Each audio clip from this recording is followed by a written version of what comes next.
Hey guys, Happy New Year. Welcome to this week's podcast episode. I'm really excited about today's guest, Taylor, and you can see he's a trainer, he's an entrepreneur, and I love talking with athletes on the show. Talk is going to be all about fitness, resilience, journey to excellence, and I'm happy to have individuals such as Taylor on the show. So Taylor, welcome. Thank you so much for having me. I really appreciate it. I'm excited to be here. Yeah.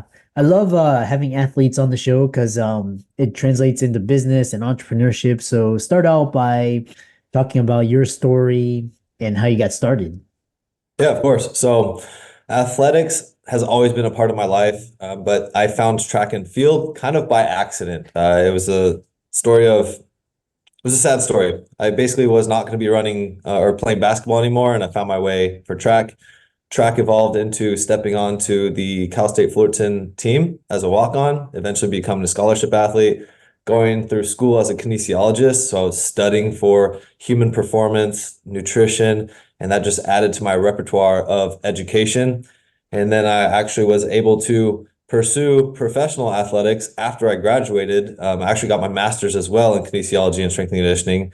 And during that time, I was able to apply the knowledge that I got, train with the top in the world, while I also opened up my own brick and mortar gym. So touched basically everything in my 6 year journey through school and a little bit post grad, which was a whirlwind, but I've learned so much and there's so many things that can be applied through the fitness side of world, athletic mindset, and then even on the business side of things too. Yeah, I love that.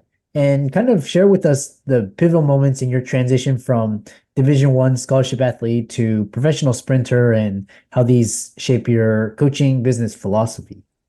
Yeah, so a lot of my mindset was really molded through my athletic experience as a college student, right? I wasn't planning to be an athlete, so it was something that was an opportunity presented to me that really gave me an eye-opening experience because as an athlete, you have to have way more time management. You have to train really hard. Your schedule is just really all over the place. So those really come together. And the college onset of taking classes and also doing all of the athletics and the extracurriculars that I needed shaped the mindset and the dedication that I needed to actually go into the professional world. And that just only enhanced it even more, right? So throughout those years, taking sports psych classes and talking to students, and I've gone back to my university to give talks, but that kind of has sculpted everything that I do as a coach because as an athlete, as an entrepreneur, as a student, you can take little tidbits here and there from everything and kind of formulate it into this life process. And the biggest thing that I have taught my clients through my coaching experience, like my philosophy of coaching is find fitness fun and dedicate your daily disciplines to it. You got to, be on top of it. So now college professional sprinting has molded how I coach people that aren't athletes, but it's the same exact thing. You have to have those daily disciplines to make sure you're pushing yourself forward to get better with whatever your goals are. Yeah. Yeah, I love this and I love this how you alluded to the analogy of being an athlete and you have a strict training regimen schedule and then everything's going on but you have to focus. And moving on to resilience in adversity, you've navigated through the challenge of starting a business while being an athlete. What key strategies do you employ to balance this and how do you focus and get your training in and excel? That was a really tough one, actually. So there's no way to sugarcoat it. I didn't know what I was doing. I was constantly trying to learn. Like I went to school for kinesiology, not business. I was still an athlete, training 3 to sometimes 6 hours a day or being gone for that long. And I had to learn everything on the business side of things.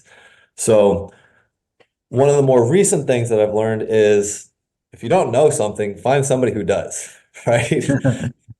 Use other people's knowledge to advance yourself rather than trying to take the time to always learn everything. And this was realistically more recent, like after I retired. I was always trying to do everything when we were first getting started because we were bootstrapped. We didn't get investors or anything like that. So it was definitely do everything that you can and try to grow it, even though I don't know what I'm doing.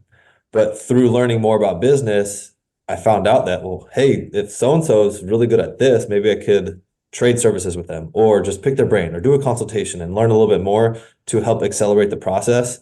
Yeah. And then we're my gym is martial arts based and then strength and conditioning based. I'm not a fighter.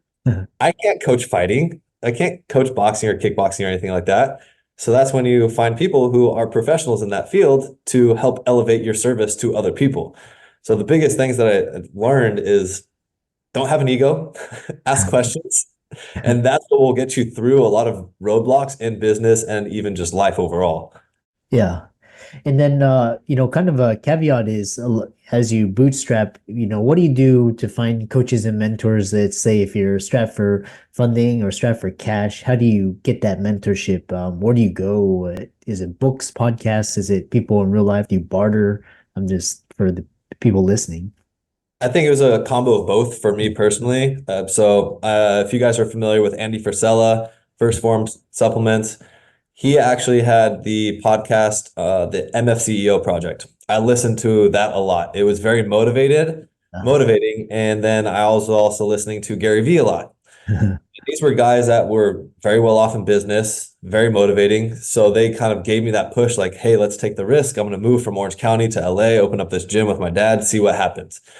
uh, Well, you get out there and then you realize you do need to learn more. A lot of podcasts are very much motivational rather than application. So I stopped listening to those and started to look for resources that were more applicable to what I was doing. And then being in LA was new to me, so I had to start networking and meeting people, and that's where new opportunities present themselves. So with that, like one of our coaches, he's a professional MMA fighter. I've been his coach since day one, since we stepped in the gym. And at first, we were both training each other for free, right?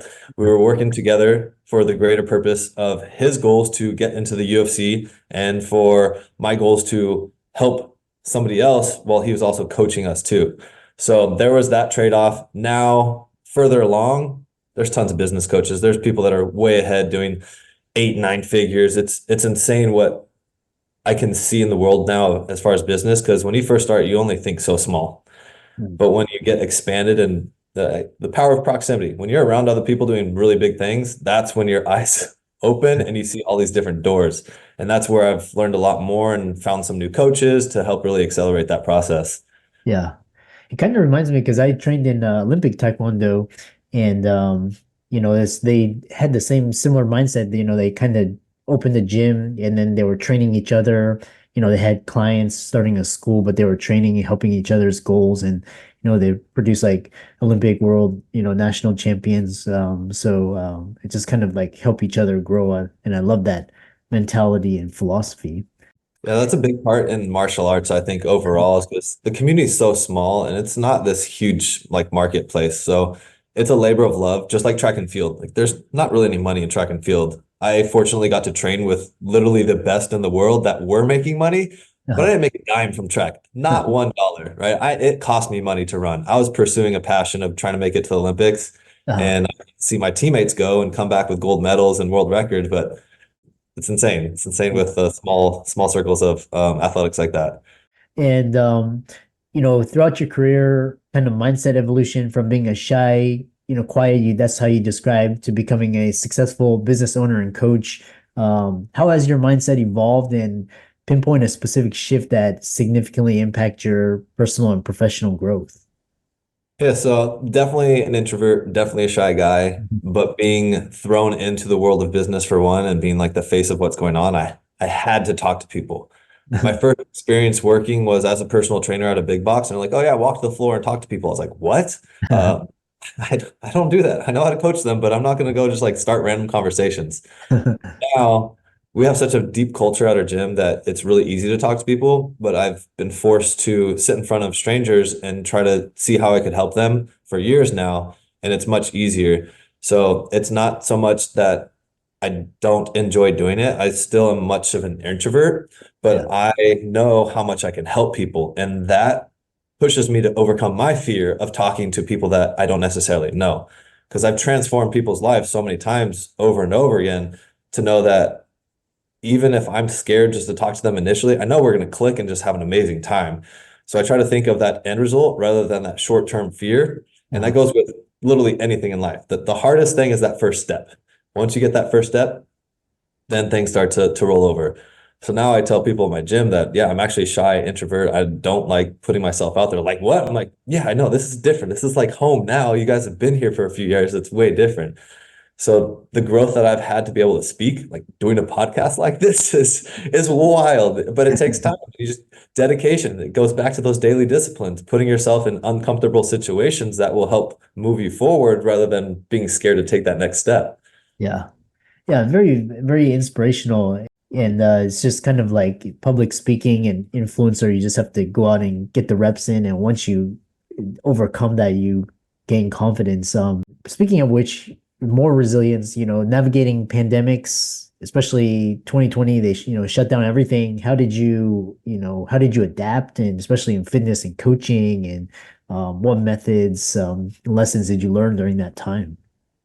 That was one of deep introspection, right? So being in downtown LA, it was a hard close. Like we were closed for months. But that was also a blessing in disguise for online training. Because actually in 2012, 2013, I tried creating the brand called the Vic Fit, which Yeah. was virtually integrated coach. So that's where Vic came from. Uh, Back then, nobody wanted anything to do it. I didn't know how to market or anything like that. But during the pandemic, people started hitting me up again to train because they couldn't go to the gyms. I'm like, oh, well, this is sort of happening. So then with the gym members that we currently had, I was already doing some online pushes for them. Like, okay, cool, here's a kickstart.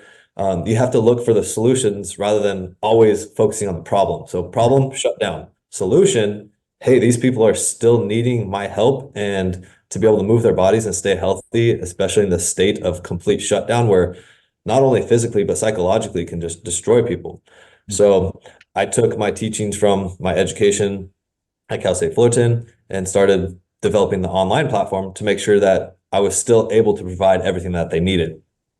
Now, the really cool thing is I'm very much focusing on building the online platform, which I never have before. I've only done word of mouth, and it's great, but I built this hybrid model at the gym. So the pandemic actually completely shifted our business model in person. So I actually coach people online, but they also come in for classes and do everything that they need to as well. But I fine tune like extra programming or nutrition like that. yeah. And without the solution oriented thinking during the pandemic, none of that would have happened. We may have shut down. We may have never opened up again, right? But it's what you do with the circumstances to create the solution rather than just sitting on your hands like, well, I'm just a sitting duck. I can't do anything and just withering away. So it definitely adapted my thinking as a person and also as a business person to make sure that anything that comes up is an opportunity. Whether it seems negative or positive in the short term, it's an opportunity. And you just got to take it and think about things, plan it out, look at the pros and cons, start creating an action list to really make those steps forward. You might not be right the first time, honestly. Yeah. Yeah, it kind of reminds me because like during the pandemic, because I did a lot of traveling, and then so I just started, people started going on social media, and just that you just basically realize you have your own microphone, and it evolves into Zoom, and now we can conduct business everywhere. And if you look at restaurants, if they eliminated in-store dining, now you have DoorDash and Uber Eats and outdoor seating, so I love this, just kind of constantly innovate and adapt and use technology as well. And I love how you've grown everything. And so impact beyond athletics, you mentioned your role in helping clients achieve remarkable transformations, in losing significant weight, dropping bad habits. Could you share a particular story where your coaching led to someone changing their life and just beyond athletic performance, and we'll end it on a high note. Yeah, of course. So honestly, a lot of my coaching now comes through education. Before it was like, here's the program, follow the program, do it kind of thing. But I am very much question based. Not them asking me questions, but I ask them to get them to click. Yeah. So I've had clients drop vices like drinking or staying up too late or just not doing self-reflection. I've also had clients lose over 100 pounds, and it's through finding out what their genuine purpose is, right? And I just ask questions that I'm genuinely interested in to see what is making them tick, right? So I actually had a client recently. where I was asking them about when they go out with friends, why do they drink? Like, what's the purpose? I'm just curious, right? I don't stand on a high horse of like, oh, drinking's terrible. But this is just a great example of them encompassing it. So through the questions, I was like, hey, why do you drink? Oh, just, go out, have fun, get a little bit loose. I'm like, okay, cool. So, like, who do you go out with? Like, oh, my best friend, this, that one, and then my high school friend. I'm like, okay, so like, are you comfortable around them? Like, oh yeah, like, we hang out all the time. Like, okay, so like in this situation, do you need the alcohol to like loosen you up to be around your friends? Or like, no, not really. I mean, I just kind of do it just to do it. I'm like, well, do you want to do it? Like, I actually like I haven't been wanting to. And Yeah. then this is like a consolidated 30-minute talk where eventually like, oh wow, like I don't need it. I don't necessarily want it. It always makes me feel bad the next day. So they cut it. They went 3 months sober just because of a conversation where I was just asking genuine questions. I didn't tell them to stop.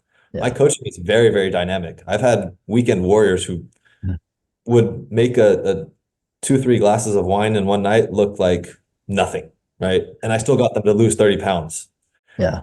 So just helping people find what it is that's truly impacting their life in a healthy way. Like my client that lost over 100 pounds, she had a deeper purpose. She lost her dad. Mm. It's Mhm. sad, right? Mhm. But she has kids. Those Yeah. kids look up to her. So just through asking questions helps people realize their deeper purpose in life and not focusing on that short term. So it's really really important to me to help people elevate their lives 5, 10, 15, 20 years from now. And it's literally from having them find their own answers to the questions that they've had for years of why they're not doing something. And that's the most liberating for both me and them and extremely fulfilling. So we focus a lot on looking at lifestyle and helping out on every aspect, whether it's an entrepreneur who's time strapped and wants to spend more time with his kids. And we look at how things are structured to make sure that he does get that and he could give back to them. Because as entrepreneurs, we just like head in the trenches, just forget about everything for a while. It's like, oh snap, like my kid's 5 already. What? Yeah. Yeah. I love that. How can people find out more about you and see the work that you do?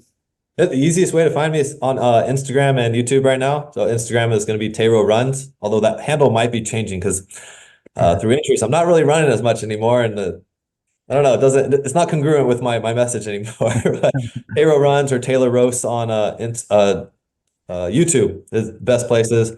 I'm open to chatting with anybody, figuring out if you need help with anything, and just doing my best to provide more value to the world. And for all the audience out there, let's thank Taylor for a remarkable conversation, inspiring, and talking about mindsets, resiliency, and in the context of fitness, athletics, entrepreneurship, business, and all of his resources will be in the links and show notes. Follow him on all his socials. And with that, thanks so much for coming on. Thank you so much for having me. It's been a pleasure.